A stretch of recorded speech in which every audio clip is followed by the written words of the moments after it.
Reviews. Star Trek, Strange New Worlds Season 4 Premiere Review, Valles Marineris. Star Trek, Strange New Worlds returns with a premiere that sends its crew back to the past in order to preserve the present. The following contains spoilers for the Star Trek, Strange New Worlds Season 4 premiere. Fans have spent years discussing the many similarities and overlaps between the sci-fi elder statesman Star Trek and Doctor Who, and both franchises have delighted in slipping in references to the other at various points in their recent canon. Last season of Star Trek, Strange New Worlds even snuck a literal TARDIS into the slat who ate its tail. And while Strange New Worlds Season 4 premiere doesn't include a Time Lord or a mysterious police box, it does tell a story that involves precisely the sort of timey-wimey narrative displacement that its iconic cousin loves. Not to mention it confirms that Commander Pelia was probably a companion at some point. Sure, its logic makes almost zero sense if you think about its specifics for more than 5 seconds at a stretch. But its emotional beats are strong enough that it's not difficult to overlook the fact that the hour's ending really shouldn't be possible at all. To the likely relief of those who didn't enjoy some of the more out-there episodes of Strange New Worlds' third season, Valles Marineris is a determined return to basics. An hour that takes us to one strange and one not so strange, in the end, New World, and features the sort of morally thorny central conflict that this franchise does best. It's a story that's as much a philosophical debate as it is a space adventure, even though there are literal dinosaurs involved.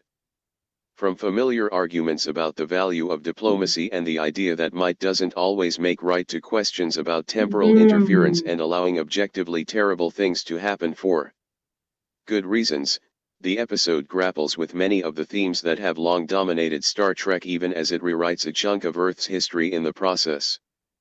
Picking up from the events of Season 3, the Enterprise has been on what sounds like a generational run of adventures.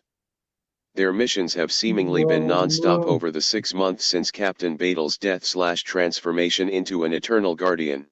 And while we all love to see Anson Mount play cowboy as often as possible, it's very obvious that Pike is using the crew's directive of seeking out new life and new civilizations to paper over the grief he's clearly still carrying.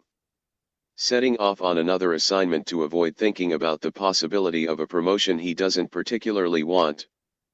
Things take a bizarre turn when the Enterprise is sucked into an interstellar squall they're meant to be observing and flung 65 million years into the past to our own prehistoric solar system. Only, it's not entirely the way our history books depicted it.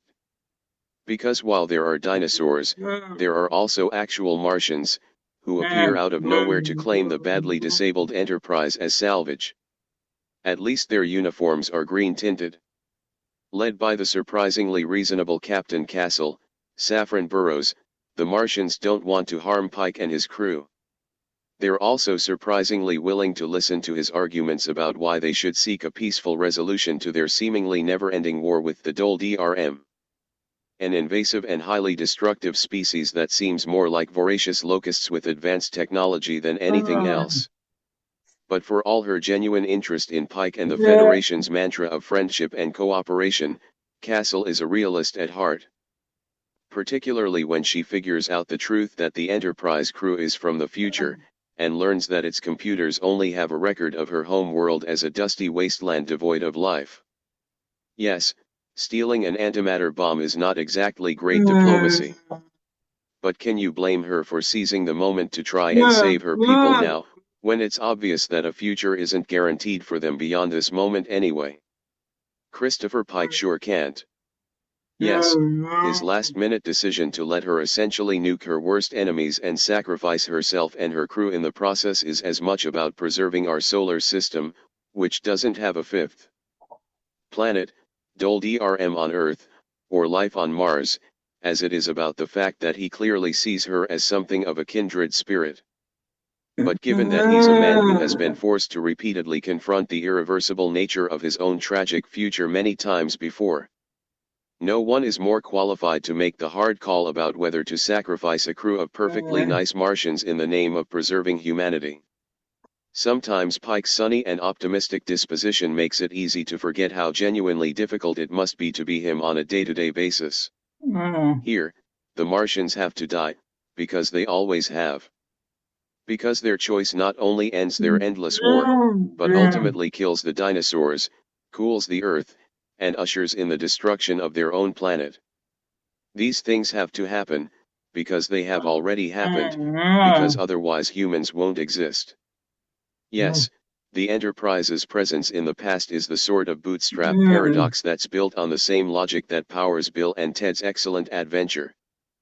But as Star Trek, Voyager's Captain Janeway once told us, the best way to make sense of temporal paradoxes is simply not to try. Still, it's difficult, for both Pike and the viewers watching at home, to square such an uncomfortable circle.